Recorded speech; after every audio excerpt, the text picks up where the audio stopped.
Hi, I'm Mike, and welcome back to the 10-Minute Bible Study. Today we'll be continuing in Mark chapter 2 with verses 13 to 17. This is the Gospel of Mark, episode 5, part 2. Let's dive in. Now, if the episode of the paralytic ends with everybody praising God, saying, "We've never seen anything like this," the next section, the calling of Levi the tax collector, is also something that they've never seen before. Mark writes, starting in verse 13, "He went out again beside the sea, and all the crowd was coming to him, and he was teaching them. And as soon as he passed by, he saw Levi, the son of Alphaeus, sitting at the tax booth, and he said to him, 'Follow me.'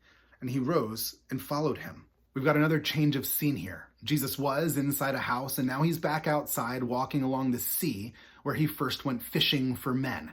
And that's what he's doing again here. He's going fishing for men. Only this time he's not fishing for fishermen. He's fishing for a tax collector named Levi. If the paralytic was an outsider because of his physical state, because he wasn't able to walk and therefore work for himself, tax collectors would have been outsiders for an entirely different reason. You see, Israel at the time was under the occupation of Rome, and tax collectors were people who had sided with the empire against their own people for their own financial gain.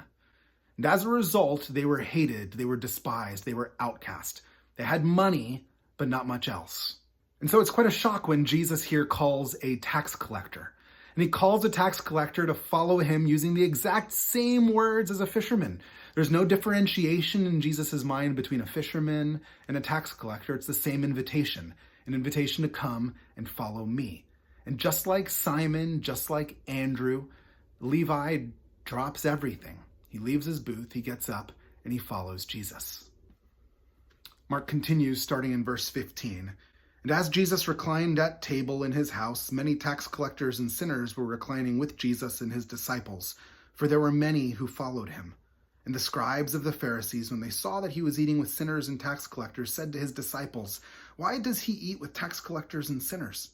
And when Jesus heard it, he said to them, 'Those who are well have no need of a physician, but those who are sick. I came not to call the righteous, but sinners.'" Do you see the contrast with our first section? In verses 1 through 12, Jesus is in a house, and those who are sitting around him, closest to him, are scribes and teachers. And here, in this instance, Jesus is again at a house, reclining at table, but those who are closest to him, those in proximity to Jesus, are now tax collectors, sinners. Those who are outside in every way are now inside.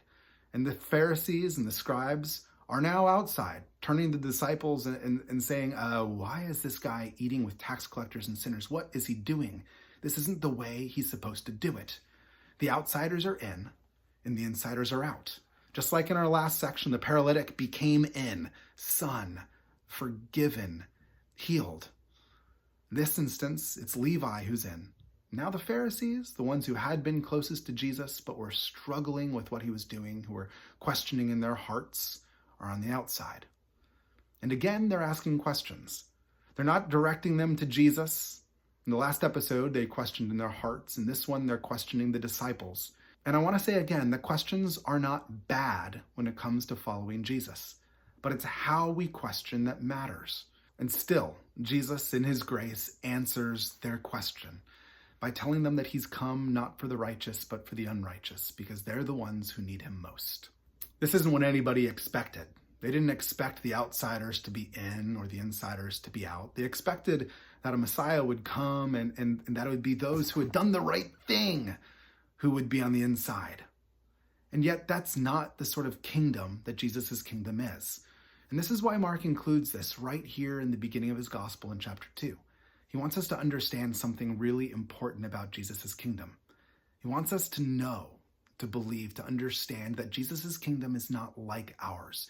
Jesus doesn't work under the same guidelines or rules or expectations that you or I do. Instead, his kingdom is different. One author calls it an upside-down kingdom, a kingdom where those who are most desperate and most in need find everything they could have hoped for in the love and grace and person of Jesus, who's waiting for him and looking for them with open arms. And those who think they've got it all together, in fact, we see they're the ones that end up missing out. And so what does that mean for you and me? Well, it means we need to do the hard work of looking at our own hearts, seeing how are we doing? We need to pay attention to our proximity to Jesus and our posture. And we need to come to him repeatedly with humility, acknowledging our need, bringing him our hurts, our questions, our doubts. And then we need to follow him, trust where he leads, his timing, his way. We need to ask him to give us his eyes to see people so that we see them the way that he sees them, not the way that we see them. And perhaps we ought to keep a special eye out for those who might otherwise be considered outsiders, because it seems like Jesus has a special place in his heart for them. Thanks for joining me on this episode of the 10-Minute Bible Study. If you enjoyed it, please like, subscribe, comment, and I'll see you next time.